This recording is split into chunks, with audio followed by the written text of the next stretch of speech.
Hello everyone, this is Shalini Mishra and welcome again. और आज फिर एक नए थिंकर के साथ में मैं आपके सामने हाजिर हूँ।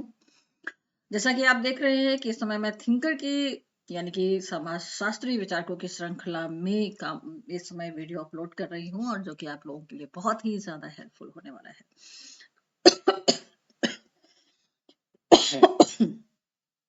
सॉरी।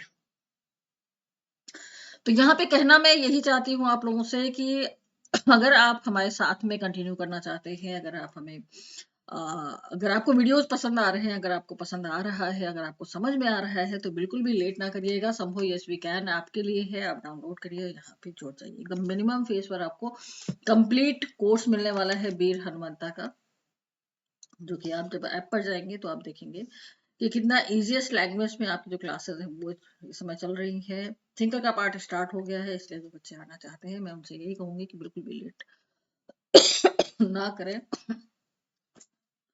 जुड़ जाए हमारे साथ में। और डीप स्टडी के साथ में हम लोग जो थिंकर का पार्ट है, यूनिट फर्स्ट है, उसको पढ़ रहे हैं अभी। यूनिट फर्स्ट बहुत जल्दी ही स्टार्ट हुआ है, इसलिए लाइव क्लासेस अगर आपको करनी है, एक डीप अंडरस्टैंडिंग बनानी है अपने सब्जेक्ट से रिलेटेड, तो बिल्कुल भी लेट ना करें। डाउनलोड करिए ऐप को एंड सब्सक्राइब करिए। सॉरी।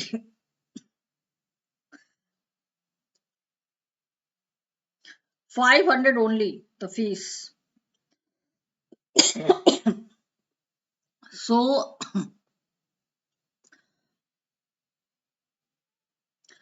यस, तो हम लोग थिंकर के बारे में बातचीत करने वाले हैं। आज का जो टॉपिक है वो है इमाइल दुर्खीम से रिलेटेड। कब होता है इमाइल दुर्खीम का जन्म? इमाइल दुर्खीम का जन्म हुआ 15 अप्रैल 1858 में एपिनल, फ्रांस में, और इनकी डेथ होती है 15 नवंबर 1917 को। एज थी इनकी 59। पेरिस में इनकी डेथ हुई थी। दुर्खीम को उत्तराधिकारी माना जाता है ऑगस्ट कॉम्टे का। प्रोफेशनली अगर देखा जाए ना, तो ये first professor of the sociology subject माना जाता है। एकेडमिकली अगर देखा जाए तो इन्होंने ही एक हिसाब से अगर देखा जाए तो ऑगस्ट कॉम्टे तो फाउंडर ऑफ सोशियोलॉजी यानी फादर ऑफ सोशियोलॉजी के नाम से जाने ही जाते हैं, बट रिप्रेजेंट करने का जो काम किया गया था वो इमानुएल दुर्खीम के द्वारा ही किया गया था। एक डिसिप्लिन, एक एकेडमिक डिसिप्लिन के रूप में अगर सोशियोलॉजी को किसी ने स्टैब्लिश करने का काम किया तो वो दुर्खीमी थे। और दुर्खीमी प्रथम प्रोफेसर के रूप में भी जाने जाते हैं। किस लिए जाने जाते हैं? तो इन्होंने सोशल फैक्ट का जो अपना कॉन्सेप्ट दिया था, सैक्रेड प्रोफेन डिक्टोमी की जो बात करते हैं, कलेक्टिव कंसिस्टेंस यानी सामूहिक चेतना की बात करते हैं, सोशल इंटीग्रेशन यानी सोशल सॉलिडेरिटी की बात करते हैं, एनोमी की बात करते हैं, एंड कलेक्टिव प्रोवेनेंस की बात करते हैं। ये सभी कुछ रिलेटेड है इमानुएल दुर्खीम से। फील्ड क्या क्या है इनकी? तो ये फिलोसफी से, चूंकि हम देखते हैं कि जितने भी हमारे समाजशास्त्री विचारक रहे हैं, जो हमारे क्लासिकल थिंकर के रूप में देखे जाते हैं, वो ज्यादातर फिलोसफी से भी रिलेटेड रहे हैं, फिलोसफिकल आइडियोलॉजीज को फॉलो करते हैं। तो फिलोसफी में इनका इंटरेस्ट था, सोशियोलॉजी में, एजुकेशन में, एंथ्रोपोलॉजी में, रिलीजियस स्टडीज में भी इनका काफी ज्यादा इंटरेस्ट था। कौन कौन से इंस्टीट्यूशन से जुड़े हुए हैं? यूनिवर्सिटी ऑफ पेरिस से जुड़े हुए हैं, यूनिवर्सिटी ऑफ बोर्डोक से जुड़े हुए हैं। कौन कौन से विचारक थे जिनका प्रभाव हमें दिखाई देता है इमानुएल दुर्खीम के लेखनों पर, उनके कार्यों पर, उनके विचारधाराओं पर? तो उसमें जो थिंकर्स आते हैं, ये प्लेटो हैं, अरिस्टोटल हैं, डेस्क्रेट्स हैं, स्पिनोजा हैं, Montesquieu, Rousseau, Kant, Bonald, Comte, Mill, Renouvier, Spencer, कोलैंग, गोम्प्लोविक्स, जेम्स, गुरिये एंड डेव गुआयू, सॉरी गुआयू, नॉट गुरिये, गुआयो एंड डेवी। तो ये सारे के सारे विचारक रहे हैं जिनका इन्फ्लुएंस हमें देखने को मिलता है दुर्खीम की विचारधारा पर। किसको इन्होंने इन्होंने किसको किसको प्रभावित किया है? सॉरी, एकदम से खांसी आने लग गई है क्लास स्टार्ट करने के साथ में। Sorry for that. कौन कौन विचारक हैं जो इनसे इन्फ्लुएंस्ड रहे हैं?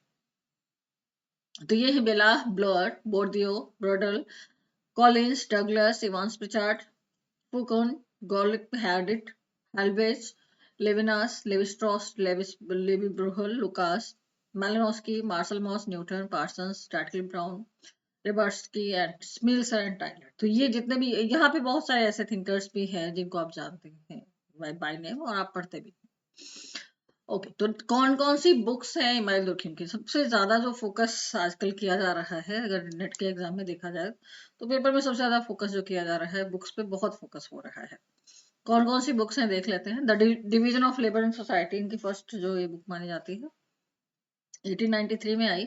दुर्खिम की फर्स्ट मेजर बुक है explored how society transition from mechanical solidarity based on set values to organic solidarity. किस तरीके से सोसाइटी जो है वो मैकेनिकल सोलिडरिटी से ऑर्गेनिक सोलिडरिटी की तरफ जाती है।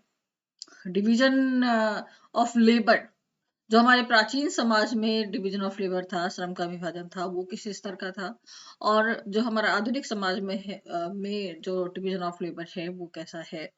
तो ये जो डिफरेंस है इस बुक में बहुत अच्छी तरीके से हमें पता चलता है। The rules of sociological method इनकी नेक्स्ट बुक है जो कि आई थी 1895 में। This book outlines Durkheim's approach to sociology, emphasise the importance of studying social fact as objective phenomena. The rules of sociological method जो कि 1895 में आई थी इनकी बुक, उसमें इन्होंने सोशल फैक्ट की बात की हुई है। उसके बाद में सबसे महत्वपूर्ण इनकी सबसे इम्पोर्टेंट बुक एंड जिसपे सबसे ज्यादा इन्होंने वर्क भी किया, इन्होंने सबसे ज्यादा इस पे वर्क किया हुआ है, सबसे ज्यादा ध्यान लगाया हुआ था इसी बुक में, इसी सिद्धांत के निर्माण पे। तो ये आई थी इनकी 1897 में। Ground breaking study examine society rates in different social groups, having the social factor like enemy play a significant role। Society पर उनका जो अध्ययन था वो बहुत ही महत्वपूर्ण था। The elementary forms of religious life, जो कि धर्म के समाजशास्त्री अध्ययन से रिलेटेड है, जो कि 1912 में आई थी। Durkheim analyse religion as a social phenomena. देखो, दुर्खिम के साथ में जो एक बिल्कुल फैक्ट आप लोग ध्यान रखिएगा, अगर आप मुझसे पढ़ रहे हैं तो आपको बहुत अच्छी तरीके से पता होगा, society, society and only society. इन्होंने सिर्फ और सिर्फ सोसाइटी को ही सब कुछ माना है, सोसाइटी के अलावा इन्होंने किसी को भी महत्वपूर्ण नहीं माना है, ना तो व्यक्ति ना ही कोई और चीज। और जो नेक्स्ट बुक है इनकी एजुकेशन एंड सोशोलॉजी है, जो कि 1922 में आई। सोशियोलॉजी एंड फिलोसफी, जो कि 1924 में आई। Moral education 1925, socialism 1928 and pragmatism and sociology 1955। तो ये हो गई इनकी बुक्स, जिनको आप देख लीजिएगा एक बार रिवीजन करके, फिर से देख लीजिएगा रिवाइंड करके। बायोग्राफिकल बैकग्राउंड की अगर हम बात करें तो इनका जन्म जैसे कि हमने देखा कि एपिनल फ्रांस में हुआ था। जेविश ट्रेडिशन के थे ये। Secular in his religious views and ये क्लासिस्ट को पढ़ते थे and with a social scientific outlook while in school. The French academic system had no social science curriculum at that time and he took his degree in philosophy। basically इन्होंने philosophy में अपनी degree ली थी in 1882 में। उसके बाद में ये sociology में आगे बढ़े थे। 1887 started his teaching career in Bordeaux to teach pedagogy and social science to new teachers। In 1885-86 he spent a year studying psychology with William Wundt in Berlin। 1893 में इन्होंने पब्लिश किया the division of labour and society. 1895 में publish किया rules of sociological method and founded European department of sociology at the university of Bordeaux. 1896 में इन्होंने journal जो है एक पब्लिश करना शुरू किया, द ले एंड सोशियोलॉजी। ये जो फ्रेंच लैंग्वेज में ही है, the first journal of sociology in France. 1897 में पब्लिश हुई सोसाइट। 1902 में अवार्ड इनको दिया गया prominent position in Paris as the chair of education at the Sorbonne. 1912 में पब्लिश हुई इनकी book elementary forms of religious life, और इनकी जो पोजीशन थी यहाँ से ये काफी ज्यादा स्ट्रॉन्ग हो जाती है। उनके सन की डेथ हुई वर्ल्ड वॉर फर्स्ट में and he never recovered emotionally, कभी भी रिकवर नहीं कर पाए इमोशनली, बहुत ज्यादा सफर किया इन्होंने। एंड उसके बाद में फिर इनकी डेथ हो जाती है 59 ईयर की एज में होंगे 15 नवंबर को।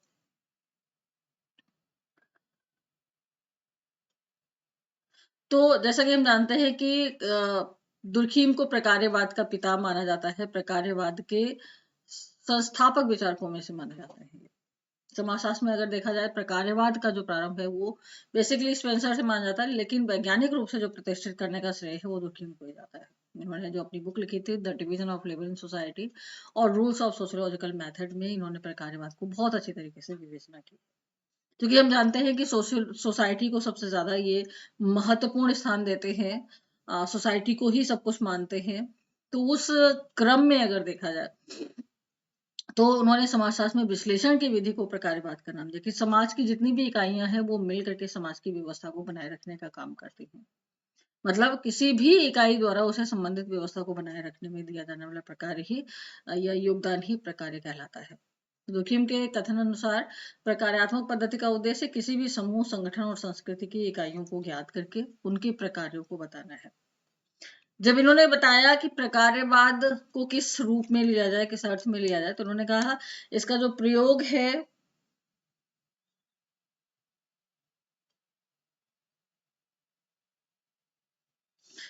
प्रयोग है जीवन देने वाली गतिविधियों की व्यवस्था के रूप में किया जाता है। इसके परिणामों से कोई तात्पर्य नहीं रहता। दूसरा जो प्रयोग है संपूर्ण व्यवस्था में उसकी आवश्यकता के रूप में किया जाता है। ये दो महत्वपूर्ण जो कार्य हैं प्रकारवाद के वो उन्होंने बताए हुए हैं। जोखिम ने समाज को एक जीवधारी की बात ही मानना है। जिस तरीके से हम कहते हैं ना कि जिस तरीके से शरीर की एक संरचना होती है, ठीक वैसे ही समाज की भी अपनी एक संरचना होती है। इस प्रकार शरीर को जीवित रखने के लिए कुछ बेसिक नीड होती है, उनको पूरा करना जरूरी होता है, जैसे रोटी, कपड़ा और मकान। ठीक वैसे ही समाज को भी जीवित रखने के लिए कुछ ना कुछ आवश्यकताओं की पूर्ति आवश्यक होती है।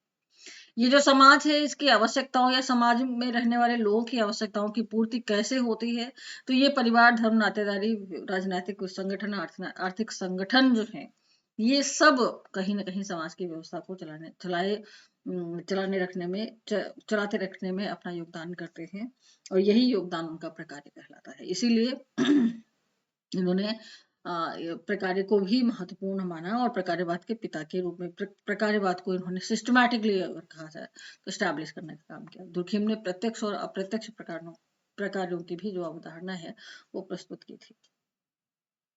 प्रकारवाद के लिए स्पेंसर का प्रभाव, तो दुर्खिम का जो प्रकार्यवाद है स्पेंसर के प्रकार्यवाद से प्रभावित था। वो सामाजिक व्यवस्था में समाज के कई अंग या के द्वारा संपूर्ण समाज को की व्यवस्था को चलाने में उसके द्वारा दिए जाने वाले योगदान को ही प्रकार्य मानते हैं। स्पेंसर के अनुसार प्रकार्य किसी इकाई का अवलोकित परिणाम है। देखो डेफिनेशन या स्टेटमेंट जो है हमेशा ही इंपॉर्टेंट हो जाता है, बहुत ध्यानपूर्वक देखें। स्पेंसर कहते हैं कि प्रकार्य किसी इकाई का अवलोकित परिणाम है जो व्यवस्था के अनुकूलन करने में या समायोजन करने में योगदान देता है। तो प्रकार्यवाद के क्षेत्र में बहुत सारे थिंकर्स हैं जो कि आते हैं। जैसे हम देखते हैं कि मेलिनोस्की है, मार्टन है, पार्सन है, लेवी स्ट्रॉस है, ये सभी संरचनात्मक प्रकार्यवादी या प्रकार्यवादी के रूप में जाने जाते हैं।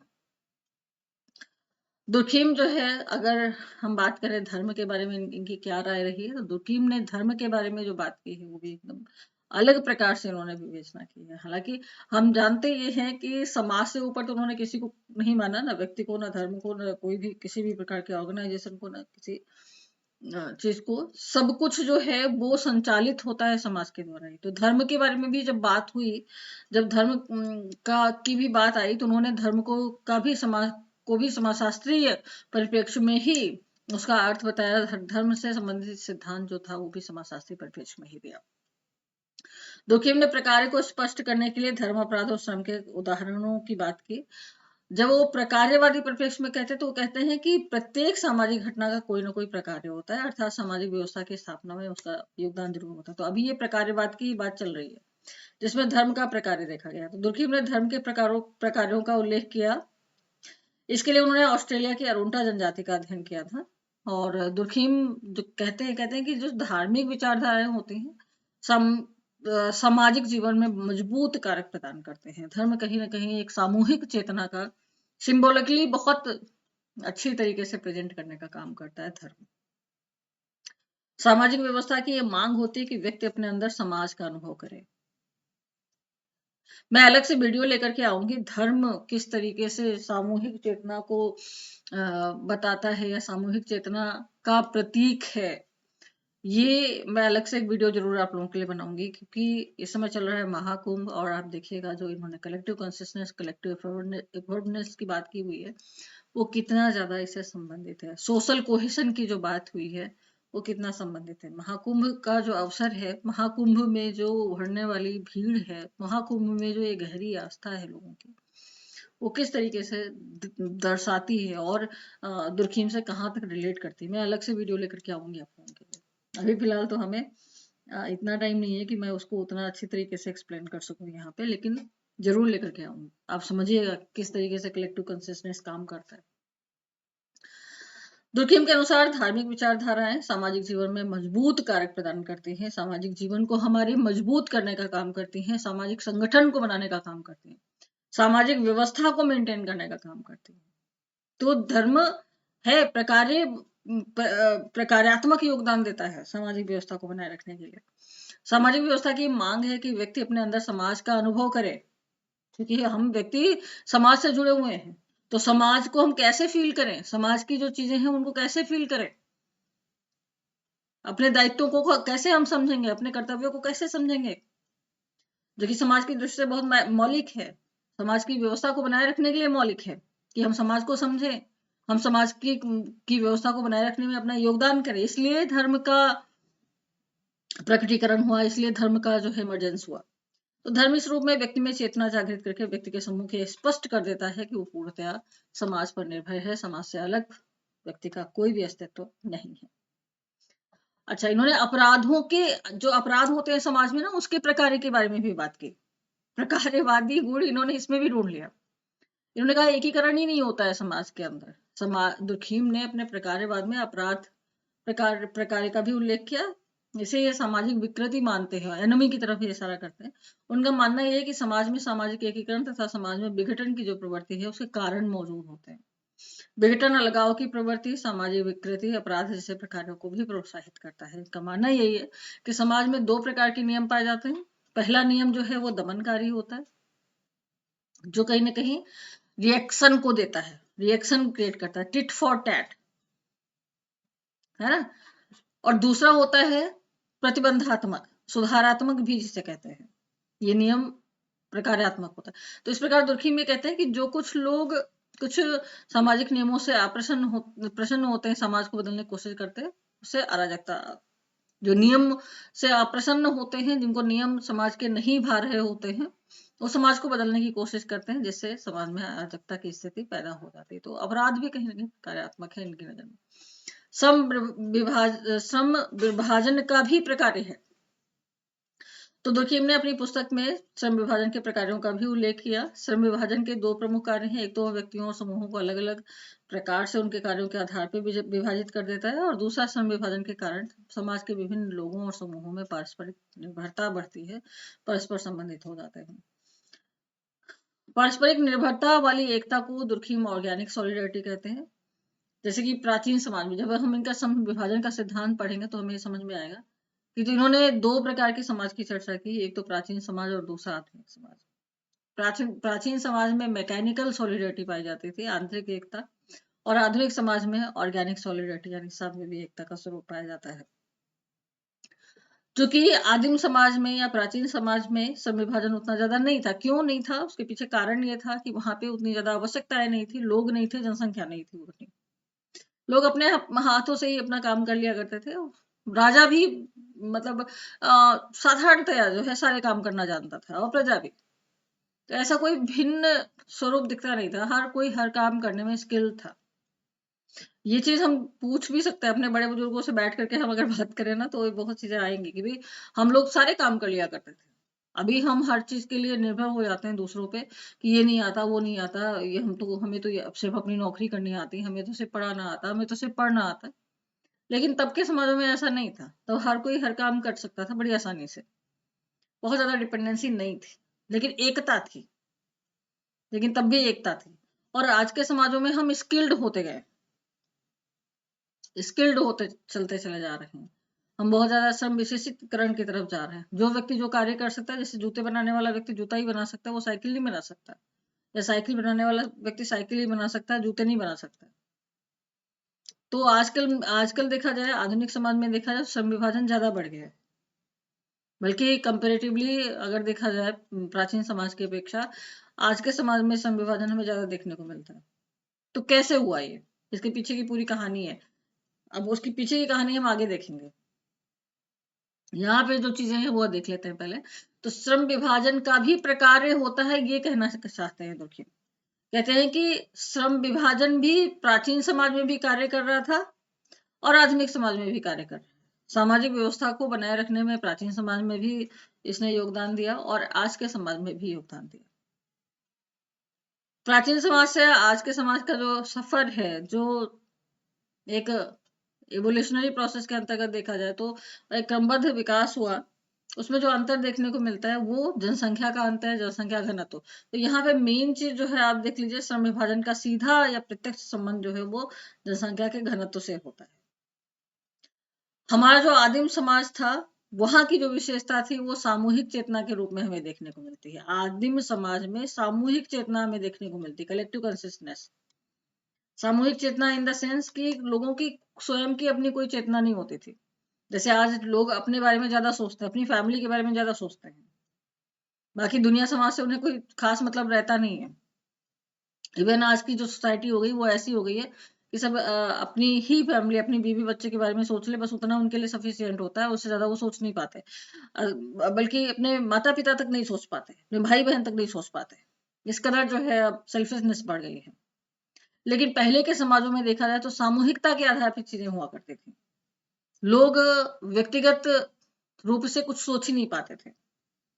लोग व्यक्तिगत कार्यों के लिए जैसा लगता था बने ही नहीं है। राजा हुआ करता था, राजा की प्रजा हुआ करती थी, राजा जो आदेश दिया करती थी प्रजा उसको मानती थी, आंख बंद करके। एक तरीके की भेड़ चाल थी, उसमें किसी का कोई अस्तित्व की फाइट नहीं थी, कोई एग्जिस्टेंस की फाइट नहीं थी। आज की डेट में देखा जाए तो आज की डेट में लोग फाइट कर रहे हैं, लोग कंपटीशन में बैठे हैं। हम आप कंपटीशन में बैठे हुए हैं, क्यों? क्योंकि हमें अपनी पहचान बनानी है, हमें अपनी आइडेंटिटी बनानी है, हमें आगे बढ़ना है, हमें डेवलपमेंटल प्रोसेस में आगे जाना है। तो पहले के समाजों में सामूहिक चेतना हुआ करती थी, आज के समाजों में क्या है, व्यक्तिगत चेतना ज्यादा है। लोग अपनी स्किल को बढ़ाने पर ज्यादा ध्यान दे रहे हैं। पहले लोगों का ऐसा कोई विचार नहीं हुआ करता था, जो चीज जैसे सामने आती थी वैसे वो कर लिया करते थे। आज की डेट में लोग स्पेसिफिकली काम करना जानते हैं। ये तो श्रम विभाजन का भी कहीं ना कहीं प्रकार्यात्मक योगदान रहा है सामाजिक व्यवस्था को बनाए रखने। जैसा समाज होगा वैसे वैसे वहां की व्यवस्था बनती चली जाएगी। फिर इन्होंने आत्महत्या का सिद्धांत दिया। तो आत्महत्या के बारे में क्लियर कट इनका मानना था। दुखीम कहा कि आत्महत्या जो है वो कभी भी सेल्फ सेंटर्ड, व्यक्ति केंद्रित, इंडिविजुअल सेंटर्ड नहीं होती है। इसका भी संबंध सामूहिक जीवन या समाज से ही जुड़ा हुआ है सीधे सीधे। हम ये नहीं कह सकते, जैसे जनरली हम जो एज्यूम करते हैं, हम कहते हैं व्यक्ति की अपनी कोई प्रॉब्लम रही होगी, उसने आत्महत्या कर ली। लेकिन ऐसा नहीं होता है, ऐसा होता नहीं है। बिल्कुल क्लियर कट बता दिया था किसने, दुर्खीम ने बिल्कुल क्लियर कट बता दिया कि नहीं, आत्महत्या का संबंध भी समाज ही इसके पीछे भी जिम्मेदार है, समाज की ही जिम्मेदारी है, और इसी वजह से आत्महत्या, हत्यारा समाज है, व्यक्ति नहीं है। आत्महत्या करने के पीछे भी अगर कोई कारण है तो वो समाज है। तो सामान्य रूप से आत्महत्या को एक तरह से व्यक्ति की सचेतना और निराशपूर्ण प्रक्रिया कहा जाता है। उस प्रक्रिया, वो प्रक्रिया जिसमें जो व्यक्ति आत्महत्या करने जा रहा है उसे पता होता है कि उसके बाद में उसकी क्या स्थिति होती है। आत्महत्या की जो स्थिति है वो हर एक समाज में देखी जाती है, इसके अपने अपने कारण होते हैं। दुर्खिम के पहले बहुत सारे सिद्धांत आए थे आत्महत्या से संबंधित। दुखीम के अध्ययन से पूर्व आत्महत्या को मनोविज्ञान की विषय वस्तु माना जाता था। व्यक्ति की मनोवृत्ति और उसके सोचने की क्षमता, उसके दबाव सहने की क्षमता, उसकी बहुत सारी ऐसी सीमाएं थी। ऐसे बहुत सारे मनोवैज्ञानिक पक्ष थे जिससे समाज में आत्महत्या का अध्ययन होता रहा। लेकिन दुखीम आगे चल करके इन सभी कारणों को, इन सभी आत्महत्या से संबंधित सभी सिद्धांतों को उन्होंने सिरे से रिजेक्ट कर दिया। वो कहते हैं हत्यारा समाज है। आत्महत्या का अध्ययन करने के लिए, इसके लिए विशेष सिद्धांत प्रतिपादित करने के उद्देश्य से इन्होंने बहुत सारे आंकड़े इकट्ठे किए, मोनोग्राफिक आंकड़ों का सहारा लिया। सैनिक, असैनिक, विवाहित, अविवाहित, यहूदी, प्रोटेस्टेंट, कैथोलिक, स्वतंत्र विचारकों की आत्महत्या का तुलनात्मक अध्ययन कर डाला इन्होंने। हिस्टोरिकल कंपेरेटिव स्टडी कर डाले इन्होंने। तब ये निष्कर्ष जाकर के दिया कि आत्महत्या एक सामाजिक घटना है जिसका मूल कारण है सामाजिक तथ्य। जब कोई व्यक्ति समाज के दबाव को सहन नहीं कर पाता तब वो आत्महत्या की तरफ जाता है। दबाव कैसे होता है? दबाव का कारण है समाज में मौजूद सामाजिक तथ्य। समाज में मौजूद सामाजिक तथ्य ये दबाव डालते हैं व्यक्ति पर, ये दबाव बनाते हैं व्यक्ति पर। कुछ लोग होते हैं उसको सहन कर ले जाते हैं, जो समाज से बहुत जुड़े हुए नहीं है, जो समाज को बहुत ज्यादा नहीं मानते, जिन पे कोई फर्क नहीं पड़ता, तो वो आत्महत्या नहीं करेंगे। लेकिन जो जिस व्यक्ति पे फर्क पड़ता है, समाज से ज्यादा सीधा संबंध है उसका, समाज को मानता है, समाज के मूल्यों को मानता है, मानदंडों को मानता है, समाज के रूल रेगुलेशन को फॉलो करता आ रहा है। अगर उसके साथ में कोई ऐसी अनवांटेड घटना होती है तो वो फिर उस चीज को सहन नहीं कर पाएगा। मान लिया उसको चोरी का चोर बता दिया जाए, मान लिया उसको रेपिस्ट बता दिया जाए, मान लिया उसने मर्डर का केस लगा दिया जाए, मान लिया बहुत सारी चीजें ऐसी कह दिया जाए उसे, या उसने करा भी हुआ ऐसा, जाने अनजाने में भूलवश, बहुत इम्पल्सिव हो जाते हैं कभी कभी किसी किसी सिचुएशन में लोग। तो उस स्थिति के आधार पर या कोई ऐसा आरोप लग जाए तो क्या होगा फिर, तब व्यक्ति उसके प्रभाव में आकर के आत्महत्या करेगा। तो यदि स्त्रियां पुरुषों की अपेक्षा कम आत्महत्या करती तो इसके लिए वो सामूहिक जीवन में पुरुषों की अपेक्षा कम भाग लेती, ये कारण बताया दुखी में। जोखिम कहते हैं कि स्वतंत्र विचारकों में सामूहिकता का अभाव पाया जाता है, इसलिए उसमें आत्महत्या की दर अधिक होती है। तो यहाँ पे स्पष्ट हो जाता है कि जोखिम के अनुसार आत्महत्या व्यक्तिगत कार्य नहीं है बल्कि एक सामाजिक घटना है। तो ये जो लाइन है ना, ध्यान रखिएगा बिल्कुल अच्छी तरीके से कि जोखिम के अनुसार आत्महत्या व्यक्तिगत कार्य नहीं बल्कि एक सामाजिक घटना है, और जिसका मूल कारण है सामाजिक तथ्य। दुखीम ने अपने अनुभव में देखा कि फ्रांस में देखा जाए तो प्रतिवर्ष आत्महत्या की जो दर है लगभग समान है। इस अनुभव ने उन्हें प्रेरित कर दिया ये समझने की कोशिश की जाए कि क्या इसका संबंध समाज तथा सामाजिक परिवेश से है। इस क्रम में उन्होंने फ्रांसीसी पुलिस फाइल से आत्महत्या के 2000 केसों का स्टडी किया इन्होंने, और निष्कर्ष पे पहुंचे कि महिला की तुलना में पुरुषों में ज्यादा आत्महत्या होती है, ग्रामीण की तुलना में शहरियों में ज्यादा आत्महत्या की प्रवृत्ति देखने को मिलती है, विवाहित की तुलना में अविवाहित और तलाकशुदा में देखने को मिलती है, सिविलियन की तुलना में सैनिकों में ज्यादा देखने को मिलती है, कैथोलिक धर्म को मानने वालों की तुलना में प्रोटेस्टेंट धर्म को मानने वाले लोगों में ज्यादा आत्महत्या की प्रवृत्ति देखी जाती है, सर्दी के मौसम से गर्मी के मौसम में ज्यादा आत्महत्या देखने को मिलती है। तो ये जो है पूरे निष्कर्ष इन्होंने निकाल दिए। आत्महत्या का सीधा सा अर्थ है व्यक्ति ने समाज के दबाव को स्वीकार नहीं किया और आत्महत्या कर ली। तो इस प्रकार आत्महत्या व्यक्ति और समाज के बीचों के दरार की अभिव्यक्ति है। आत्महत्या व्यक्ति और समाज के बीच के संबंधों की अभिव्यक्ति है। इसीलिए कारण ये है कि दुखी इसे व्यक्तिगत घटना नहीं मानते हैं बल्कि समाज द्वारा व्यक्ति को दी गई मौत मानते हैं। मतलब सामाजिक तथ्यों का ये दबाव है जिसकी वजह से व्यक्ति उस चीज को सहन नहीं कर पाया और उसने आत्महत्या कर ली। दुखीमी पहले ऐसे विचारक है जिन्होंने अपने अध्ययन में आत्महत्या में सांख्यिकी पद्धति का यूज किया। सांख्यिकी आंकड़ों में ही प्रबल सिद्धांत के प्रतिपादन में उनकी मदद की है, क्योंकि भाई ये बहुत ही पॉजिटिविस्टिक तरीके से, बहुत ही साइंटिफिक तरीके से आत्महत्या को स्टडी कर रहे थे, सुसाइड को स्टडी कर रहे थे। जब इनकी बुक आई थी रूल्स ऑफ सोशोलॉजिकल मेथड के तुरंत बाद ही, अगर देखा जाए, इनकी सुसाइड बुक आई थी, और सुसाइड में फिर उन्होंने बहुत अच्छी तरीके से प्रत्यक्षवादी सिद्धांत के पृष्ठभूमि में या साइंटिफिकली जो है इन्होंने प्रूवन किया। आत्महत्या के प्रकार कौन कौन से बताए हैं दुर्खीम ने, तो दुर्खीम ने अपने समाजशास्त्री अध्ययन में आत्महत्या के प्रकारों का वर्णन किया है। आंकड़ों के आधार पर आत्महत्या के 3 प्रकार बताए गए। जैसे हम देखते हैं अहमवादी आत्महत्या, एगोइस्टिक सुसाइड, परार्थवादी आत्महत्या यानी अल्ट्रुइस्टिक सुसाइड, मानव शून्यता, प्रतिमानहीनता, और भाग्यवादी आत्महत्या। तो ये 4th टाइप जो है, बेसिकली इन्होंने 3 बताए हैं। अगर बेसिक फॉर्म में देखा जाए तो 3 बताए हैं। ये चौथा आत्महत्या भाग्यवादी है। अहमवादी ये व्यक्तिवादी आत्महत्या होती है। लाइक अहम पर कोई चोट लगे, व्यक्ति अपने आप को उपेक्षित महसूस करे, समाज में एकदम अलग थलग महसूस करे, उस स्थिति में, उस अवस्था में वो परेशान होकर के आत्महत्या कर लेता है। परार्थवाद तो ये लो इंटीग्रिटी ऑफ सोसाइटी को दिखाता है, मतलब वो समाज से ना कम जुड़ा हुआ है, समाज से उतना जुड़ा हुआ नहीं है, समाज के दबाव को वो सहन नहीं कर पा रहा है। परार्थवादी आत्महत्या अल्ट्रुइस्टिक सुसाइड जो बताया, व्यक्ति और समाज के बीच में जो अत्यधिक लगाव होता है कि व्यक्ति इतना ज्यादा समाज के प्रति अपने, जैसे देश प्रेम होता है ना, इस देश प्रेम में जान तक दे देना, लोगों को बचाने के लिए अपनी जान दे देना, इस टाइप के जो केसेस होते हैं वो अल्ट्रुइस्टिक सुसाइड के, कि जानते हुए कि ऐसी स्थिति में मेरी जान तक जा सकती है लेकिन तब भी लोग कूद जाते हैं, तब भी लोग बचाते हैं। कि मानव शून्यता मतलब समाज के सारे मानदंडों, सारे नियमों को किनारे रख करके जब व्यक्ति कोई कार्य करने लग जाता है तो जाहिर सी बात है कि व्यक्ति उस समय फिर उपेक्षा करेगा, सॉरी व्यक्ति भी उपेक्षा करेंगे, समूह भी उपेक्षा करेगा, समूह से जुड़ा हुआ व्यक्ति और समाज भी पूरा उपेक्षित नजर से देखेगा। तो ऐसी स्थिति में एनोमिक सुसाइड होता है। भाग्यवादी भाग्यवादी जो किसानों द्वारा आत्महत्या की जाती है ना, किसानों के द्वारा उस टाइप की जो आत्महत्याएं हैं, वो भाग्यवादी आत्महत्या। तो ये आत्महत्या के प्रकार हैं। देखिए बहुत सारी अभी कॉन्सेप्ट हैं जो आज के सेशन में तो कंप्लीट नहीं हो पाएंगे, मैं नेक्स्ट वीडियो जरूर लेकर के आऊंगी आप लोगों के लिए। तो ये इसको पार्ट 1 में रखेंगे, उसके बाद में पार्ट 2 आएगा जिसमें हम और जितने से जुड़े हुए सिद्धांत हैं और वो सारे के सारे डिस्कस करेंगे।